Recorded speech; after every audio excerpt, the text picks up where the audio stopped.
నమస్కారం. AP encounter media నుంచి journalist Kaladhar. ప్రస్తుతం మన దేశంలో ఒక మత సంబంధమైన ఘర్షణ వాతావరణం చాప కింద నీర్ల పెరిగి పెద్దదవుతోంది. మతాల మధ్య విద్వేషాలు, ఈ మతాలను అవలంబిస్తున్న మనుషుల మధ్య అడ్డుగోడలు రోజు రోజుకి పెరుగుతున్నాయి. దీనికి కారణాలు ఏమిటన్నవి ప్రజలందరికీ తెలుసు. తెలియనివేమీ కాదు. మన దేశంలో అన్ని మతాల వారు అన్నదమ్ముళ్ళ కలిసిమెలిసి జీవించాలన్నది భారతదేశం యొక్క గొప్పతనం, ఔన్నత్యం. మన భారత రాజ్యాంగం కూడా అదే చెబుతోంది. స్వాతంత్ర సమరంలో కూడా హిందువులు, ముస్లింలు, క్రిస్టియన్లు అందరూ పాల్గొన్నారు. దేశానికి స్వాతంత్రం కోసం పోరాటాలు చేశారు. కానీ 1947లో స్వాతంత్రం వచ్చిన తర్వాత ఈ 70 ఏళ్ల స్వాతంత్రం ఏమైపోతుందంటే 77 ఏళ్ళు స్వాతంత్రం ఏమైపోతుందంటే చెప్పలేని పరిస్థితులు. ప్రభుత్వాలు మారుతున్నాయి, పాలకులు మారుతున్నారు. కానీ ఈ మతాల మధ్య విద్వేషాలు ఎప్పుడు ఏ రకమైన మలుపులు తిరుగుతాయి, ఏ రకమైన కాచిచ్చు రేపుతాయి అన్నది ఇప్పుడు ప్రశ్నార్థకంగా మారింది. ముఖ్యంగా ఈ దశాబ్ద కాలంలో ఈ రకమైన విష సంస్కృతి పెరుగుతోంది. హిందువులు, ముస్లింలు, క్రిస్టియన్లు. నేను ఒక మాట చెప్తానండి. మనమంతా స్కూళ్ళల్లో చదువుకునే సమయంలో, పిల్లలుగా ఉన్న సమయంలో ఒక్కసారి ఆలోచించండి. ఎవరికి ఏ మతం అంటే పక్కన ముస్లిం మతం భాష ఉన్నా, అన్వర్ ఉన్నా, అమీర్ ఉన్నా మనం స్నేహం చేస్తాం, వాళ్ళ ఇళ్ళకి వెళ్తాం, వాళ్ళ పండగల్లో పార్టిసిపేట్ చేస్తాం. అలాగే పక్కన డేవిడ్ ఉన్నా, జాన్ ఉన్నా, లేకపోతే ఇంకెవరైనా క్రిస్టియానిటీకి చెందిన వాళ్ళు ఉన్నా వాళ్ళతో స్నేహం చేస్తాం, వాళ్ళ తిండి మనం తింటాం, వాళ్ళతో కలిసిమెలిసి ఆడుకుంటాం. అప్పుడు కల్మషాలు ఉండవండి. కానీ ఎప్పుడైతే ఒక ఏజ్ వచ్చిన తర్వాత మతపరమైన ఒక అంశాల విషయంలో కొన్ని స్పష్టమైన అభిప్రాయాలు వచ్చిన తర్వాత ఈ విభేదాలు పెరుగుతున్నాయి.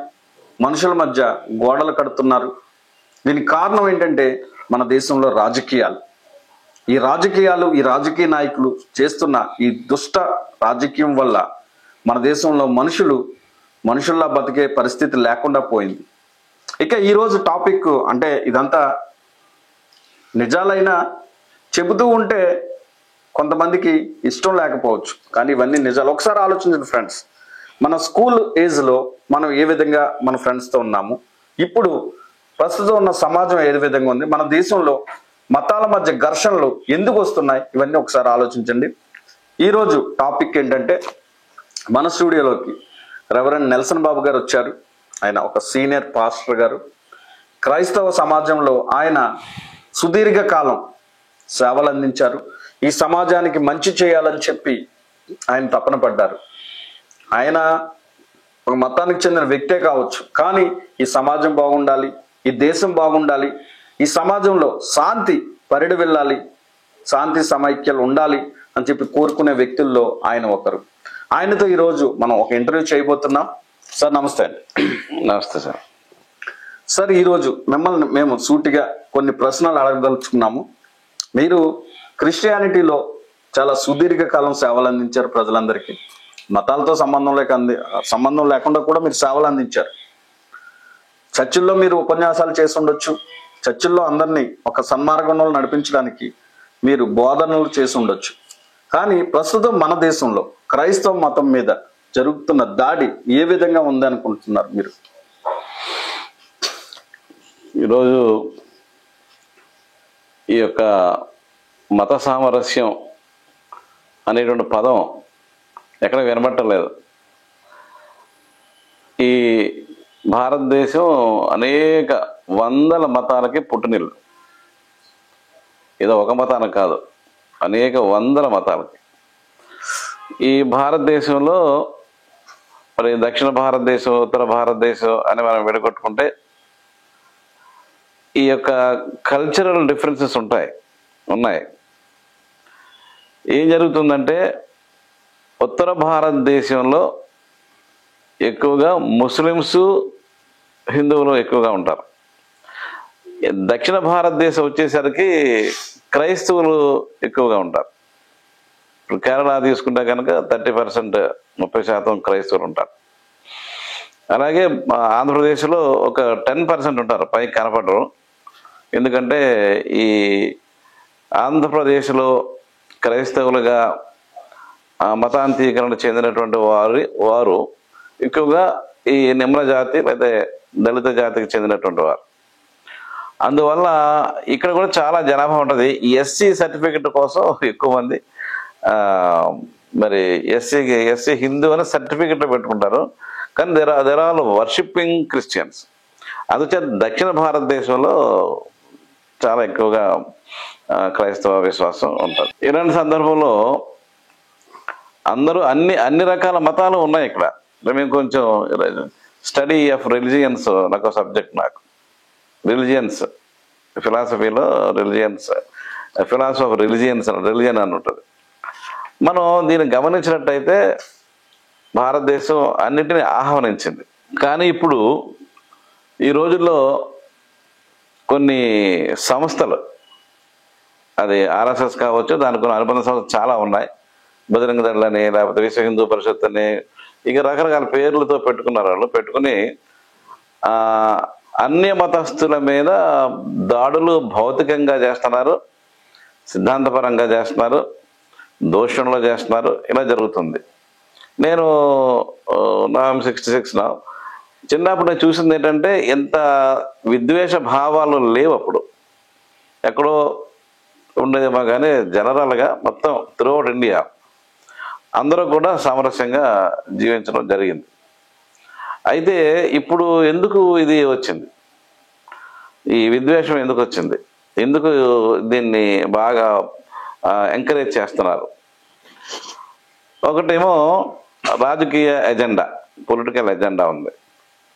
అంటే మేమే పరిపాలించాలి అనేటువంటి ఎజెండా ఉంది. మన భారతదేశంలో హిందువులే ఉండాలి అంటే హిందువులే పరిపాలించాలని, మిగతా వాళ్ళందరూ హిందువుల క్రింద సెకండ్ రేట్ సిటిజన్స్గా ఉండాలనేటువంటిది ఒక సిద్ధాంతం తీసుకొచ్చారు. అది ఆర్ఎస్ఎస్ భావజాలం. సావర్కర్ గారు, గోల్వాల్కర్ గారు వీళ్ళు రాసినటువంటి గ్రంథాల్లో ఈ విద్వేషం ముందు నింపుకున్నారు. అది చదివి ఉత్తేజితులైనటువంటి కొంతమంది దీన్ని ఏం చేశారంటే ఒక పెద్ద సిద్ధాంతంగా తీసుకొచ్చి దుష్ప్రచారం వాట్ ఎవర్ యు కాల్ చేయడం మొదలుపెట్టారు. ముందుగా మరి మీకు తెలుసు 2002లో ముస్లిం మీద జరిగినటువంటి ఊచకోత, ఆ తర్వాతే వెంటనే క్రైస్తవుల మీద కూడా డాంగ్స్ జిల్లాలో ఫస్ట్ టైం గుజరాత్లో దాడి చేశారు. అక్కడి నుంచి ర్యాంపెంట్గా ప్రతి నిమిషం, ప్రతి సెకండ్ ఎక్కడో ఒక చోట మతపరమైనటువంటి ఘర్షణలు జరుగుతున్నాయి. చాలా ర్యాంపెంట్గా జరుగుతున్నాయి. ఎవరు ఏం చేయలేని పరిస్థితి. ఇది ఎలాంటి పరిస్థితుల్లోనూ ఇది వాంఛనీయం కాదు, ఇది మనకే ప్రమాదం. వాళ్ళు ఏమనుకుంటారంటే మేము మెజారిటీ, మేము ఏమైనా చేసేయచ్చు అనేటువంటి కైండ్ ఆఫ్ థింకింగ్లో ఉన్నారు. ఇది సరైనది కాదు. అయితే భారతదేశంలో మొదటి నుంచి అందరూ కలిసి జీవించారు. ఎందుకంటే మన కల్చరల్ ఆస్పెక్ట్ అది. అసలు నిజానికి హిందూ మతం అంటే అనేక మతాల కలయిక. అందుకనే వేదాల్లో కానీ, ఉపనిషత్తుల్లో కానీ, అష్టాదశ పురాణాల్లో కానీ ఎక్కడా కూడా హిందూ అనే శబ్దం ఉండదు, ఆ మాటే ఉండదు. అప్పటికి ఆ కాన్సెప్ట్ లేదు. కానీ తర్వాత ఈ హిందూ అనేటువంటి మాటతో ఐక్యం చేయడం ప్రారంభం చేశారు. యాక్చువల్గా నాకు తెలిసి ఆ హిందూ అనే పదం ఎక్కువగా ఇంగ్లీష్ లిటరేచర్లోనే చూస్తాం. హిందూ స్పెల్లింగ్ కూడా వేరేగా ఉంటుంది. HINDU ఉండదు, HINDOO అని ఉంటుంది హిందూ. ఇది వాళ్ళు బయట నుంచి వచ్చారు కనుక, ఆంగ్లేయులు లేకపోతే ఇంకెవరైనా, ఫ్రెంచ్ వాళ్ళు ఎవరైనా ఇక్కడ మనల్ని చూసినప్పుడు వీళ్ళందరూ హిందూస్ అనేటువంటి వాళ్ళు ఒక రికగ్నిషన్ కోసం, వాళ్ళ గుర్తింపు కోసం ఈ మాటను వాళ్ళు ఉపయోగించారు. దాన్ని ఏం చేశారంటే ఈ సావర్కర్ గారు లాంటి వాళ్ళు దాన్ని పట్టుకున్నారు. ఆ మాట యాక్చువల్గా హిందూ అనే మాట మంచి అర్థం కాదు, పారసీక భాషలో దౌర్భాగ్యుడు అనేటువంటి అర్థంతో ఉంటుంది. కానీ ఈవేళ దాన్ని నేను హిందూగా ఉంటాను గర్విస్తున్నానని చెప్పేసి దాన్ని రివర్స్ చేయడానికి ఒక ప్రయత్నం జరిగింది. ఓకే, దట్స్ ఓకే, దాని గురించి మనం ఏమనం. You can take any name, నువ్వు ఏ పేరైనా తీసుకో. అయితే ఇప్పుడు అది మితిమీరిపోయి ఇతరులని దూషించడం, హింసించడం, చంపేయడం. ఈరోజు మణిపూర్లో 65,000 మంది ఇళ్లలోంచి బయటకు తరిమేస్తే టెన్స్లో ఉంటున్నారు. ఎంత దౌర్భాగ్యమైన పరిస్థితి. ఒక రాష్ట్రాన్ని ఈ విద్వేషానికి బలైపోయింది. రేపు ఛత్తీస్గఢ్లో ఒక 4 గ్రామాలని మొత్తం నేలమట్టం చేయాలని చెప్పేసి ఒక ప్రయత్నం జరుగుతుంది. ఇది కాకుండా కారణం ఏంటంటే ఛత్తీస్గఢ్కి మళ్ళీ వచ్చింది ఇది, ఎందుకు కారణాలు ఏమైనా తెలుసా? ఛత్తీస్గఢ్లో అక్కడ ఒక 4 గ్రామాలు ట్రైబల్స్ వాళ్ళు. అయితే వాళ్ళకి ఎలాంటి పని లేదు అక్కడ పాపం. అంచేత జీవన విధానం కష్టంగా ఉన్నప్పుడు అక్కడ ఏం చేశారంటే మిషనరీస్ లేదా కొంతమంది ఒక బోన్ క్రషింగ్ ఫ్యాక్టరీ పెట్టారంట అక్కడ. వీళ్ళు అఫ్ కోర్స్ చాలా మంది మన దేశంలో బీఫ్ తినడం జరుగుతుంది. చాలా ఎగుమతి కూడా చేస్తున్నాం మనం సెకండ్ బిగ్గెస్ట్ ఎక్స్పోర్టర్ అనుకుంటాను ఇండియా. సో అక్కడ ఆ గ్రామంలో ప్రత్యేకించి ట్రైబల్స్ కనుక వాళ్ళు బోన్స్ కలెక్ట్ చేసి వాటిని ఆ ఫ్యాక్టరీలో పెట్టుకుని వాళ్ళని క్రష్ చేసి దాన్ని పౌడర్ చేసుకుంటారు వాళ్ళు. ఇది వీళ్ళందరూ క్రిస్టియన్స్ అవడం ఒక ప్రభుత్వానికి ఇష్టం లేదు, లేదా హిందూ మతంలో ఉన్న కొంతమందికి వాళ్ళు హిందూ మతాన్ని కూడా అనకూడదు యాక్చువల్గా, డిఫరెంట్ పీపుల్ వాళ్ళు. ఎవరు తీవ్రవాదం, హిందూ తీవ్రవాదులకి నచ్చలేదు వాళ్ళు దాన్ని. కాబట్టి ఆ గ్రామాల మీద దాడి చేసి వాళ్ళని చంపేయండి, వాళ్ళ ఆడపిల్లల్ని పాడు చేసేయండి, వాళ్ళ కోడల్ని కూతుర్ని పాడు చేసేయండి అని చెప్పేసి పిలుపునిచ్చారు March 1st.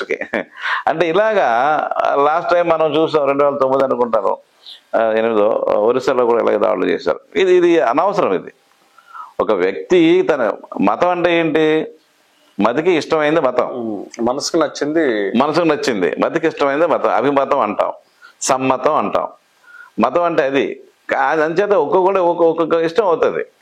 కానీ కేవలం హిందూ మతంలో ఉంటేనే భారతదేశంలో ఉండండి, లేకపోతే మీకు అర్హత లేదని చెప్పడం చాలా దారుణమైనటువంటి పరిస్థితి. ఇప్పుడు మాలాంటి వాళ్ళు ఉన్నాం మేము, 5-6 generations నుంచి క్రైస్తవులు. నిన్న కనుక మనం వారిన వాళ్ళు కాదు. అంటే ఇప్పుడు 1900 బిగినింగ్లోనో మారినటువంటి కుటుంబాలు ఉంటాయి, చాలా ఉంటాయి. ఎందుకు మారారనేది చాలా రకరకాల రీతిగా చెప్తున్నారు. కులం వల్ల, అంటరాంతనం వల్ల మారారు అని చెప్తున్నారు. అదొక ఆస్పెక్ట్, కరెక్ట్, అది కూడా. కానీ అదే కాదు మతం ఎందుకు మారారు? వీడికి దేవుడు, సరైన దేవుడు ఆరాధన పూజారులు ఎవరు లేరు. ఎవరినైతే అంటరాని కులాలుగా ఈ సమాజం పరిగణిస్తూ వచ్చిందో అది ఎక్కడ ఉందండి ఇప్పుడు అని చెప్పేసి అంటూ ఉంటారు. ఎందుకు లేదు? మన రాజమండ్రిలో కానీ సిటీస్లో కూడా ఏ కులానికి చెందిన పేట అలాగే వేరుగా ఉంటుంది, ఎక్కడో కొత్త కాలనీస్లో తప్పించి. అలాంటి సందర్భంలో వీళ్ళు మతం మారారు. రకరకాల రీజన్స్, కేవలం ఆకలేసో లేకపోతే కొంతమంది రైస్ క్రిస్టియన్స్ వాళ్ళు బియ్యం ఇస్తే, వాళ్ళు గోధుమలు ఇస్తే, వాళ్ళు పంచదార ఇస్తే మారిపోయారని చెప్పడం అది సరైనది కాదు. అది లేదా అంటరానితనం వల్ల మారిపోయారు, అది కూడా సరైనది కాదు. అంటరానితనం వల్ల కొంత ఇంపాక్ట్ ఉంది. ఒక విషయం చెప్తాను. అదేంటంటే ప్రతి వ్యక్తికి ఒక దేవుణ్ణి ఆరాధించాలి అనేటువంటి కోరిక ఉంటుంది. ఏదో ఒక హయ్యర్ గుడ్నెస్ అనో లేకపోతే ఆల్ పవర్ఫుల్ అనో ఎవరినో ఒకరిని ప్రార్థన చేసుకోవాలనేట్టు కోరుకుంటుంది. అది ఇంకా బాగా డబ్బులు ఉన్నప్పుడు లేదా బాగున్నప్పుడు ఇంకా ఘనంగా చేయాలని ఉంటుంది. అందుకనే కదా అప్పుడు తిరుపతిలోకి వెళ్ళి వజ్రాల పొద్దున కిరీటాలు బహుకరిస్తూ ఉంటారు. వాళ్ళు బాగా దేవుణ్ణి ఆరాధించాలనే ఉద్దేశం వాళ్ళకి. ఇప్పుడు మానవుల్లో అందరిలో ఉంటుంది, మాలోనే ఉంటుంది, మాకే కావాలంటే కుదరదు. ఆ నేపథ్యంలో క్రైస్తవులుగా మారటానికి దళితులకి ఒక ఛాన్స్ దొరికింది. చర్చిలోకి వెళ్ళి కూర్చుని they worship their own God, దేవుడిని అక్కడ ప్రార్థన చేసుకుంటాకి. నువ్వు రానివ్వట్లేదు కదా, శివాలయంలోకి రానివ్వు, రామాలయంలోకి రానివ్వు, చివరికి పొంతుల ముసలం దేవాలయం కూడా రానివ్వు. దాని పేరు పొంతుల ముసలం ఉంటుంది. ఆ దేవత గుడిలో కూడా రానివ్వని సందర్భంలో ఎవరు ఒక దేవుడు పేరు మీద ఎవరో వచ్చారు, వాళ్ళు ఏదో చెప్తున్నారు. సో అది చాలా బాగుంది వీళ్ళకి. ఇప్పుడు క్రిస్టియానిటీ మీద పడి ఆడవలసిన అవసరం ఏం లేదు. క్రిస్టియానిటీ ఒక ఆదరణ కలిగించింది. నువ్వు okay, we will be with you, నీతో ఉంటాం, నేను బాధల్లో, వేదనలో, కష్టాల్లో, సుఖాల్లో వీళ్ళతో ఉండేటువంటి ఒక సువార్తను అందించడం జరిగింది. అది దాన్ని సువార్త అంటారు మేము. సువార్త అంటే గుడ్ న్యూస్. ఆ సువార్త అర్థం అది. అందుచేత క్రైస్తవులుగా మారారు. ఇప్పుడు మీరు ఉండకూడదు, మా దేశంలో ఉండొద్దు, ఇక్కడ మారొద్దు అంటే అది సరైనది కాదు. ఇటీవల కొన్ని మాధ్యమాల్లో అంటే మీడియాలో కావచ్చు లేకపోతే సోషల్ మీడియాలో కావచ్చు, రాధా మనోహర్ దాస్ గారు అని చెప్పి ఒక ఆయన క్రైస్తవులను గొర్రెలని లేకపోతే యేసుక్రీస్తు ప్రభు గారిని కానీ మేరీ మాతని కానీ వాళ్ళ మీద అంటే ఏ మతం అయినా సరే, అంటే ప్రతి మతంలోనూ దేవుళ్ళు ఉంటారు. హిందూ మతమైనా, క్రిస్టియన్ అయినా, లేకపోతే ముస్లిం అయినా, లేకపోతే సిక్కు అయినా, ఆ మతానికి సంబంధించిన దేవుళ్ళు ఎవరైతే ఉంటారో వాళ్ళ విషయంలో దారుణంగమైన వ్యాఖ్యలు చేయడం అనేది ఎంతవరకు అవును చాలా చాలా బాధపడుతున్నాము. అసలు ఏ దేవుడిని మనం కించపరచకూడదు, చాలా బాధపడుతున్నాము. ఆ వ్యాఖ్యల మీద అసలు మీరు మీ కామెంట్ నేను ఏమంటానంటే, చెప్పేది ఒకటి, రాధా మనోహర్ దాస్ అనేటువంటి వ్యక్తి ఒక పశువులు అంటాడు వాడు అనాలి. అతను సన్యాసే కానీ అతను ఎలాంటి గౌరవానికి తగినటువంటి వ్యక్తి కాదు. చాలా డర్టీ ఫెలో. అతను మాట్లాడే భాష చాలా అసహ్యంగా ఉంటుంది. ఏదో యతి ప్రాసలు ఉపయోగించి ఏదో ఆ ఉన్న జర్నలిస్టులని నవ్వించి లేకపోతే కవ్వించి ఏదో మాట్లాడుతూ ఉంటాడు అథవా. కానీ వాడు చాలా అసభ్యకరమైన మాటలు, లారీ కింద మేరీ అంటాడు. ఏంటది? ఏం మాట్లాడుతున్నాడు వీడు? ఏమన్నా లారీ కింద మేరీకి పుట్టాడు ఏమన్నానే? ఎందుకు అలా మాట్లాడుతున్నాడు వీడు? ఇప్పుడు మరియమ్మ అంటేనే శ్రేష్టమైన అని అర్థం, మేరీ అంటే శ్రేష్టమైన అని అర్థం, అది పేరు ఆవిడది. And she is considered as a mother of God. దేవునికే తల్లిగా పరిగణించబడింది ఆవిడ. కన్యగా ఆయన్ని కనంది. అది ఎందుకంటే ప్రవచనం అంటున్నాం. దాన్ని అటాక్ చేస్తారు. ఇతను కన్యకి పుట్టడం ఏంటి, ఆడెవడో ఆ సైనికుడికి పుట్టాడు, ఏమిటది? బైబిల్లో ఉందా అది? అలాగని సైనికుడికి పుట్టాడని ఉందా?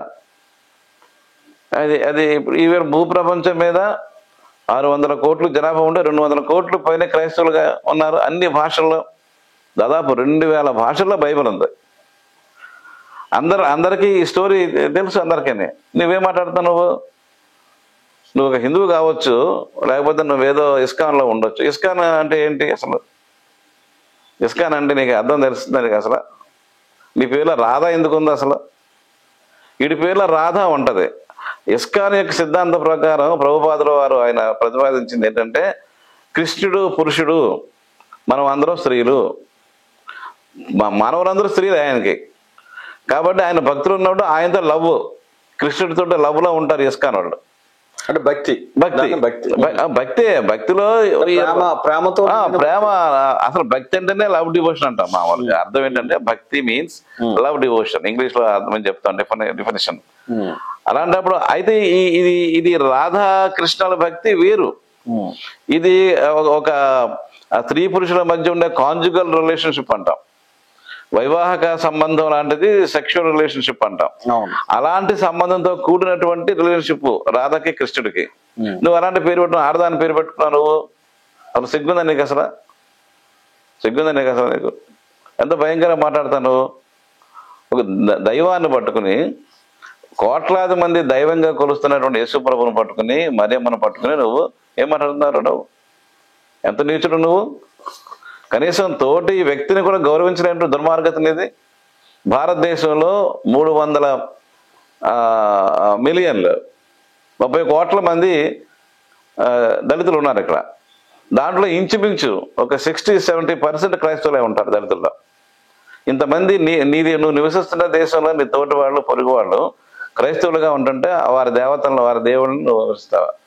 లేదు మా దేవతలు అన్నారు. మీ దేవతలు ఏమన్నారు చెప్పు? క్రైస్తవులు విగ్రహాలు అన్నారు. విగ్రహాలు నిన్ను అంటలేదు, బైబిల్లో ఉన్న మాటలు చెప్తాం మేము. బైబిల్లో ఉన్నప్పుడు సందర్భంలో కనాను దేవతల విగ్రహాలు ఉంటాయి. ఆ కనాను దేవతల విగ్రహాలకి చిన్నపిల్లల్ని బలిచ్చేవారు. చిన్నపిల్లల్ని బలిచ్చేవారు అక్కడ. మన దేశంలో గంగలో పిల్లల్ని వదిలేసినట్టు ఆడపిల్లల్ని గంగలో వదిలేసేవారు. ఈ దేశంలో బ్రిటిష్ రాకముందు వాళ్ళు దాన్ని బ్యాన్ చేశారు దాన్ని. అయితే పూర్వం ఓల్డ్ టెస్టిమెంట్ కాలంలో ఈ కనాను దేశంలో ఉండే దేవతలు, ఈ కెమోష్ అని, దాగోన్ అని రకరకాల దేవతలు ఉంటాయి. ఆ దేవతలకి బిడ్డల్ని అగ్ని కాల్ చేసేవాళ్ళు. అందుచేత ఇది ఆ విగ్రహాల దగ్గరికి వెళ్ళొద్దు అన్నారు. ఇంకొకటి ఏంటంటే ఆ విగ్రహాల దగ్గర సెక్స్ చేసేవారు. మన భారతదేశంలో కూడా అలాంటి సంప్రదాయం ఉంది. అందుకే దేవాలయాల మీద బూతు బొమ్మలు ఉంటాయి, సెక్స్ చేసేటువంటి పరిస్థితి. కాబట్టి క్రైస్తవులు కాదు, ఇంకా ముందే యూదులే దాన్ని అసహించుకున్నారు. దేవాలయంలో దేవుడి దగ్గర సెక్స్ చేయడం, లేదా దేవుడి దగ్గర పూజారులతో సెక్స్ చేయడం, ఆ తర్వాత ఏమో చంటి బిడ్డలు తీసుకెళ్లి బలి అర్పించేయడం. కాబట్టి విగ్రహాలని మీరు మొక్కొద్దు, దాన్ని విమర్శించారు. అవి కనులుండి చూడవు, చెవులుండి వినవు, నోరుండి మాట్లాడవని చెప్పేసి యెషయా గ్రంథంలో చెప్తారు. అది మేము చెప్తాం, నీ విగ్రహం నీ ఇష్టం ఏమన్నా పెట్టుకో, మమ్మల్ని మేము కూడా విమర్శించుకుంటాం. ఇంకొక మాట చెప్తాం, మీకు తెలియదు, అది వినరు మీరు ఎప్పుడూను. అదేంటంటే ఒక వ్యక్తి అతిగా దేన్నైనా ప్రేమిస్తే అది విగ్రహారాధన అని చెప్తాను. ఈవెన్ తల్లిదండ్రులు బిడ్డల్ని విపరీతంగా ప్రేమిస్తే అది కూడా విగ్రహారాధన చెప్తాం మేము. కానీ ఫిజికల్గా ఉన్న విగ్రహానే కాదు, ఈవెన్ ఒక సైకలాజికల్గా మెంటల్గా యూ కెన్ కార్వ్ స్టాట్యూ అన్నట్టుగా చెప్తాం. అందుచేత ఈ విగ్రహారాధన మిమ్మల్ని అనటం లేదు, ఏ క్రైస్తవుడు అండో. మేము సామరస్యం కోరుకుంటాం, ప్రేమ కోరుకుంటాం. కానీ రాధా మనోహర్ దాస్ గారు ఆ గొర్రె ఈ గొర్రె అని ఎగతాడు. కానీ ఏంట్రా గొర్రెట్రా, నిన్ను ఆవనాలా ఆంబోతానాలా? మేము నిన్నేమనాలరా? నువ్వు గొర్రెవా ఆంబోతావా? నువ్వు లేదా నువ్వు ఏమైనా ఆంబోతావు ఆవువా? నేను అంటలేదు కదా మేము అలాగా.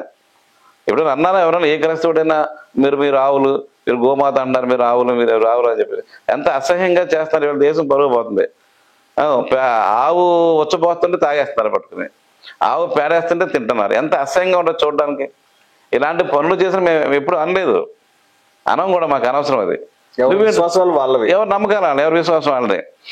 మేము చెప్పేది ఏంటంటే మారు మనసు పొందండి అని చెప్తాం. అది పిలుపు. క్రిస్టియానిటీ పిలుపు ఏంటంటే చేంజ్ యువర్ హార్ట్. మారు మనసు అంటే చేంజ్ యువర్ హార్ట్. ఇప్పుడు దాకా కఠినంగా ఉన్నావేమో, దొంగతనం చేసేవేమో, దోపిడీ చేసేవేమో, లేకపోతే ఎవడన్నా కొట్టేవాడుగా ఉన్నావేమో, ఒకడు మద్యపానుయు కొట్టువాడును కాకుండా ఉంటుంది బైబిల్లో. అది యేసుప్రభు తాగేసారు అంటారు మళ్ళీ.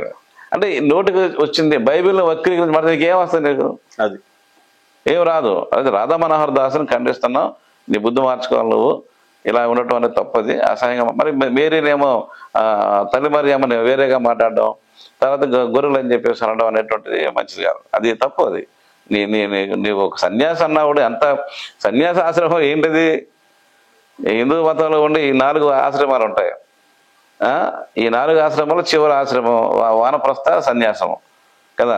గృహస్థ్యము యవన దశలో అతను అదొక విద్యార్థిగా ఉంటాడు. ఆ తర్వాత గృహస్థాశ్రమంలోకి వస్తావు, తర్వాత వానప్రస్థ ఆశ్రమంకి వెళ్తావు, తర్వాత సన్యాసాశ్రమంలోకి వెళ్తావు. ఇలాగ అది ఒక చాలా హయ్యెస్ట్ లైఫ్ స్టైల్లోకి వెళ్ళినోడు నువ్వు. అంటే సపోజ్ టు బి నువ్వేం మాట్లాడతావు? నువ్వు ఏం భాష అది? అన్ని ఎగతాళి చేయడం. అన్నీ స్వర్గం నరకం బైబిల్లో చెప్తే ఇంకెక్కడ చెప్పలేదా? ఎలా స్వర్గం నరకం అనేది ప్రతి మతంలోనూ ఉంటుంది, ఎవరి కాన్సెప్ట్ వాళ్ళదే. పైగా క్రైస్తవ విశ్వాసంలో కూడా స్వర్గం నరకం అనేటువంటిది కాల్చి వేపించేసేది కాదు. మేమేం చెప్తామంటే డిస్టెన్స్ ఫ్రమ్ గాడ్, దేవునికి దూరంగా ఉండటమే నరకం అంటాం మేము. దాని పెద్ద ప్లేస్ ఏ ఉండదుగా నరకం అంటే. It's not a place, it's a condition. ఇలా చెప్తాం మేము. ఇవన్నీ వదిలేసి నన్ను నమ్మని వాడిని మీరు శిక్షించేస్తాను అని అనాలంటే యేసుప్రభు. ప్రేమ అనే కాన్సెప్ట్ తీసుకొచ్చింది క్రిస్టియానిటీ. లవ్ అండ్ చారిటీ గురించి చెప్పేది క్రిస్టియానిటీ. దీన్ని ఎలా వక్రీకరిస్తావు నువ్వు? ఏదో నేను నోటి మాటలు అందరూ నమ్మేస్తాను అనుకున్నావు ఏంటి? ఇన్నాళ్ళు బోడు హరికథలు బుర్రకథలు చెప్పారు మీరు, ఇవాళ హరికథలు లేవు, ఆపేసుకున్నారు, వినేవాడు లేడు. ఎంతో చెప్పారు మీరు, ఎందుకంటే అవి దాంట్లో ఏమి లేదు తెలిసిపోయింది అందరికీ. నువ్వు ఏదో టీవీలోకి వచ్చేసి యూట్యూబ్లో పెట్టేసి క్రిస్టియానిటీ అలాగంటే ఎవడో నమ్మడం తెలుసు వాళ్ళకి. హిందువుల్లో చాలా మందికి క్రిస్టియానిటీ గురించి బాగా తెలుసు. నమ్మకపోవడం నమ్మడం వాళ్ళ ఇష్టం, కానీ చాలా మందికి అవగాహన ఉంది. నువ్వు ఆపలేవు దాన్ని. నువ్వేం ఆపలేవు. చంపైతే చంపేయండి, చంపేస్తారు కానీ చాలా మందిని చంపేయండి. చంపినంత మాత్రాన ఆగిపోలేదు. అది మొదటి నుంచి క్రైస్తవ విశ్వాసం అలాంటి పరిస్థితులు ఎదుర్కొంటానే వచ్చింది. 400 సంవత్సరాలు యేసు ప్రభు పుట్టిన తర్వాత 400 సంవత్సరాల పాటు భయంకర హింసలు అనుభవించారు క్రైస్తవులు. పైగా ఎవడో చెప్పుకునేవాడు కాదు, కానీ సర్వైవ్ అయింది. సర్వైవ్ అవడమే కాదు, మొత్తం ప్రపంచం అంతా స్ప్రెడ్ అయ్యింది. ఎలాగైంది చెప్పు? నీకు బుర్ర ఉంటే కనుక బాగానే ఆలోచిస్తావు, కానీ ఈవేళ బుర్ర లేదు నీకు. మా పేడ ఉండి ఉంటుంది బుర్రలోనే. అదో గుమ్మడిగా ఒక ప్రశ్న అడుగుతాను. అడగండి. భారతదేశంలో క్రైస్తవుల్ని పాశ్చాత్య దేశాలకు చెందిన వారిగా ట్రీట్ చేసే ఈ విష సంస్కృతి పెరుగుతుందంటారు? అవునండి, అవునండి. మత భావనలు ఒక దేశం నుంచి ఒక దేశానికి పాకుతాయి. బౌద్ధ మతం ఉంది, బౌద్ధ మతం పుట్టింది నేపాల్ అనుకుందాం, లేదా భారతదేశం అనుకుందాం. అదే జైన మతం ఉంది, భారతదేశంలో పుట్టిన బౌద్ధ మతం ఎక్కడే లేదుగా. సరే కారణాలు చైనా జపాన్ మొత్తం ఆ దేశాలన్నీ భయంకరంగా పాకేసింది. ఇస్లాం ఉంది, ఇస్లాం పుట్టింది అరేబియా అనుకుందాం, ప్రపంచం అంతా వ్యాపించింది. క్రైస్తవ మతం కూడా అంతే, ప్రపంచం అంతా వ్యాపించింది. ఎవరో ఉంటారు, స్ప్రెడ్ చేస్తూ ఉంటారు. లేకపోతే వాళ్ళ వ్యాపార యూదా మతం కూడా అంతే, యూదా మతం కూడా ప్రపంచం అంతా విస్తరించింది. ఎక్కువ మంది ఉండరు వాళ్ళు, ఎందుకంటే వాళ్ళకు ఉన్న నియమాల ప్రకారంగా దాంట్లో పుట్టిన వాళ్ళే ఉంటారు. ఈ కన్వర్ట్స్ ఉంటారు దానికి తక్కువ. ఎవరైతే యూదులకు పుడతారో వాళ్ళే ఉంటారు. కానీ ఇది ఇది క్రైస్తవ మతం స్ప్రెడ్ అయిపోతుంది అంటే అవుతుంది. అది అంతే. అది మనిషికి ఏది ఇష్టమైతే దాని వైపు వెళ్తారు. ఇప్పుడు హిందువులు అందరం మేము మార్చలేం కదా, ఎవరు మార్చలేరు. ఎప్పటి నుంచో చెప్తున్నాం, ప్రసంగాలు చేస్తాము, ప్రచారం చేస్తాము. అన్ని చేసినా కూడా హిందూ జనాభాగా ఉంది. దాంట్లో కొద్ది మంది మారుతారు. మారిన వాళ్ళందరూ మళ్ళీ వెనక్కి వచ్చారంటే ఎలా వస్తారు? వెనక్కి ఒక ఆయన ప్రశ్న వేస్తున్నాడు. ఓకే, వెనక్కి వచ్చిస్తారా, వాళ్ళు ఏ కులంలో పెడతావు అంటున్నారు. కులం అనేటువంటిది పెద్ద ఆటంకం కదా. కులం ఏ కులంలో పెడతావు వాళ్ళని? ఇప్పుడు ఇంగ్లీష్ వాళ్ళు మారుతున్నాడు అనుకుందాం, అమెరికా వాడు లేకపోతే రష్యా వాడు మారుతున్నాడు, హిందూ అయిపోతున్నాడు. అది తీసుకొచ్చి ఏ కులంలో పెడతావు? బ్రాహ్మణులో పెడతావా? మన ఇక్కడ కుంభమేళలో కూడా చాలా మంది పాశ్చాత్యులు వచ్చి స్నానాలు చేస్తారు. వాళ్ళ ఇష్టం మీరు అన్నది, వాళ్ళ మనసుకు నచ్చింది చేసుకుంటున్నారు, చేసుకోవచ్చు, తప్పేం కాదు. ఇందాక మీరు మంచి మాట చెప్పారు, మీరు పండుగలో కలిసి చేసుకుని. ఎస్, నేను దానికి చాలా సంతోషిస్తున్నాను. నేను మా ఊళ్ళో ఉన్నప్పుడు హిందూ ఫెస్టివల్స్ వస్తే వాళ్ళు వచ్చి మాకు ఆ పదార్థాలు ఏమైతే స్పెషల్ థింగ్స్ ఉంటాయి, స్పెషల్ అంటే ఒక్కొక్క పండుగ ఒక్కొక్క వండుతారు, తీసుకొచ్చి ఇచ్చేవాళ్ళు మాకు. మేము వాళ్ళు భుజించేవాళ్ళు. ఎందుకు తినం? ప్రసాదం తినమంటారు అంట. ప్రసాదం ఎందుకు తినరో అది వ్యక్తిగతం. అది ఒక వ్యక్తి ప్రసాదం మీరు, ఎందుకంటే విగ్రహార్పితమైనటువంటిది నిషేధంగా అని చెప్పి బైబిల్ చెప్తుంది. ఎందుకని? విగ్రహాలకు అర్పించింది వాళ్ళు బలులు ఇచ్చారు కనుక అది నిషేధించారు దాన్ని. దానికే మా దగ్గర ప్రసాదం తినరు, అది పెద్ద ఎలిగేషన్, అది పెద్ద నింద. ఇంకొకటి చెప్తాను మీకు, దశం భాగం నిందేస్తూ ఉంటారు మా మీద. దశం భాగం నింద ఏంటి? నీకెందుకు? అది నువ్వేమో అక్కడికి వెళ్ళి పూర్తిగా క్రిస్టియానిటీ సంబంధించి మా ఇంటర్నల్ ఇష్యూ అది. నీకేమో నొప్పి, నేను ఇచ్చుకునే దశం భాగం, నీకు నొప్పి ఏంటి? మరి అక్కడ నిలుదోపుడు ఇస్తున్నారు వెంకటేశ్వర స్వామికి. తిరుపతి వెళ్ళేసి నిలుదోపుడు ఇస్తాం మేము ఏమని అన్నామా? కాబట్టి మేము ఒకటి చెప్తున్నాను. ఇప్పుడు ఇంకొకటి చాలా ముఖ్యమైనటువంటి ఇష్యూ డిస్కస్ చేస్తున్నాను మీతోటి. టెంపుల్స్ సొమ్మంతా కూడా మల్లాలకని పాస్టర్లకి గవర్నమెంట్లు పెడుతున్నాయని వీడు వాగుతున్నాడు, దుష్ప్రచారం చేస్తున్నాడు. అన్న అబద్ధాలే. టెంపుల్స్ అనేటువంటివి పోషించినటువంటివి రాజుల చేత కట్టబడి రాజులు పోషించారు. రాజరికం పోయినప్పుడు బ్రిటిషులు వచ్చాడు, వాళ్ళు కూడా చూశారు. ఇది చరిత్రది. ఆ చరిత్రను పక్కకు పెట్టేసి నేను ఇష్టానుసారంగా మాట్లాడేటరా. ఈరోజు ఈ టెంపుల్స్ అనేటువంటి హిందూ టెంపుల్స్ బ్రిటిష్ వాళ్ళు కట్టి కూడా ఉన్నాయి.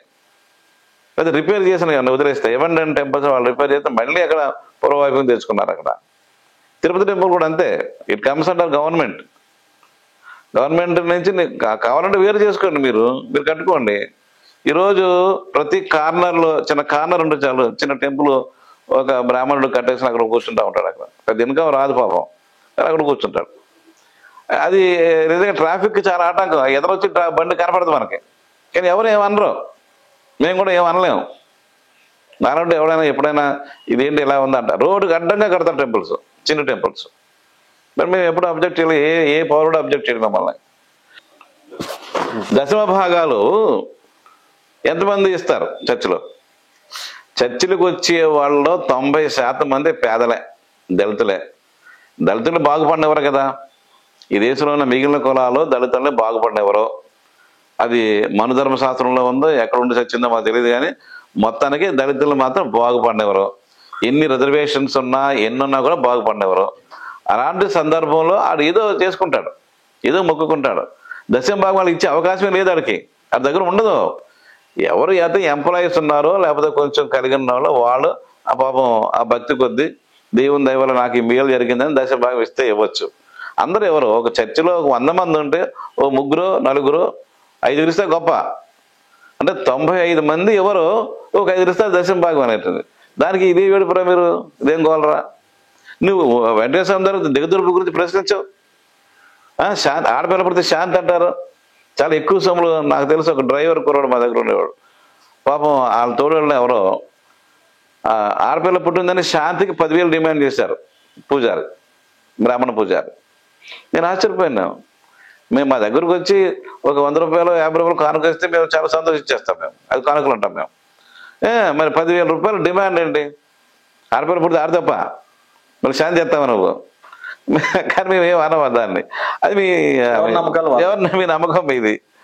అంచేత దశమ భాగాలు అనవసరంగా అంటే అసూయ పుట్టించేసి, కోపం రప్పించేసి, బైబిల్ మీద, యేసుప్రభు మీద, పాస్టర్ మీద కోపం పుట్టించేసి ఇదో చేసినారు అనుకుంటున్నాను. ఏమి చేయలేమంటాను నేను. మంచిది కాదు. ఓకే ఫ్రెండ్స్, ఇది ఈరోజు మన వీడియో. ఇందులో అంటే మేము ప్రస్తావించింది ఏంటంటే మతాల మధ్య మంచి సత్సంబంధాలు ఉండాలి. మతాలంటే మనుషులే, మనుషులు ఉంటేనే మతం ఉంటుంది. మనుషులు లేకుండా మతం ఎక్కడ ఉండదు. ఈ మతాల పేరుతో మనం కొట్టుకోవడం ఎంత మాత్రం కరెక్ట్ కాదు. అదే రాధా మనోహర్ దాస్ గారు మతాల మధ్య విద్వేషాలు రెచ్చగొట్టేలా మాట్లాడడం కరెక్ట్ కాదని చెప్పి నెల్సన్ బాబు గారు అంటున్నారు. అందరూ కలిసిమెలిసి జీవించాలి. ఈ ప్రపంచం ఇప్పుడు చాలా మంది అంటారు టెక్నాలజీ వచ్చిన తర్వాత ప్రపంచమే కుగ్రామం అయిపోయింది అంటారు. ఈ కుగ్రామంలో మనమంతా ఉన్నాం. అంటే భారతదేశంలో ఉన్న వాళ్ళు చాలా మంది ఇతర దేశాలు వెళ్తున్నారు, అక్కడ ఉద్యోగాలు చేస్తున్నారు, అక్కడ స్థిరపడుతున్నారు, అక్కడ జీవిస్తున్నారు, అక్కడ ఆస్తులు కూడా కొనుక్కుంటున్నారు, అమెరికా, ఆస్ట్రేలియా చాలా మంది. కానీ మతం అనేది మన మనసుకు సంబంధించింది, మనిషికి సంబంధించింది. అది మంచిని పెంచాలి, మంచిని పంచాలి, అంతే తప్ప మనుషుల మధ్య విద్వేషాలు రెచ్చగొట్టేలా మాత్రం ఎట్టి పరిస్థితుల్లో ఉండకూడదు. ఈ వీడియో కూడా మేము ఎందుకు చేసామంటే ఏదో క్రిస్టియానిటీ మీద హిందువుల మధ్య విద్వేషాలు, హిందూ మతం మధ్య ఏదో గొడవలు పెట్టడానికి కాదండి, గొడవలు పెట్టడానికి కాదు. ఇది ఒక మంచి మెసేజ్ జనాల్లోకి వెళ్ళాలి. ఈ రోజు నెల్సన్ బాబు గారు కావచ్చు, రేపు పొద్దున ఇంకా ఎవరైనా హిందూ మతానికి చెందిన వారు కావచ్చు, వాళ్ళని కూడా మేము ఇంటర్వ్యూ చేస్తాం. మనుషుల మధ్య మంచి సంబంధాలు ఉండాలి. హిందూ, ముస్లిం, క్రిస్టియన్ అందరూ కలిసిమెలిసి జీవించాలి. ఏ మతం వారైనా సరే. ముందు మనం మనుషులుగా పుట్టాం, తర్వాత మతం. మనం ఎదిగిన తర్వాత మనకు తెలుస్తుంది మతం గురించి. మన తల్లిదండ్రులు చెప్తే తెలుస్తుంది, సమాజం చెప్తే తెలుస్తుంది. ఇది జర్నలిస్ట్ కింద నా అభిప్రాయం. ప్రతి ఒక్కరి ఈ సమాజంలో మతం అనేది మన మనసుకు సంబంధించింది, మన కుటుంబాలతో వచ్చేది కాబట్టి దాన్ని మన మనసుకి మాత్రమే పరిమితం చేద్దాం. మనుషులుగా కలిసి ఉందాం, మన మతాలను గౌరవిద్దాం, పరమత సహనాన్ని పాటిద్దాం. సర్వమతాలు మనకి సమ్మతమే. ఏ మతం అయినా సరే గొప్పదే, ఎవరికి వాళ్ళకి గొప్పే. కాబట్టి పక్క మతాన్ని కించపరచవద్దు, పక్క మతాన్ని, ఇతర మతాలని దూషించవద్దు, ఎవరిని వేరే విధంగా మాట్లాడవద్దు. నమస్తే ఫ్రెండ్స్.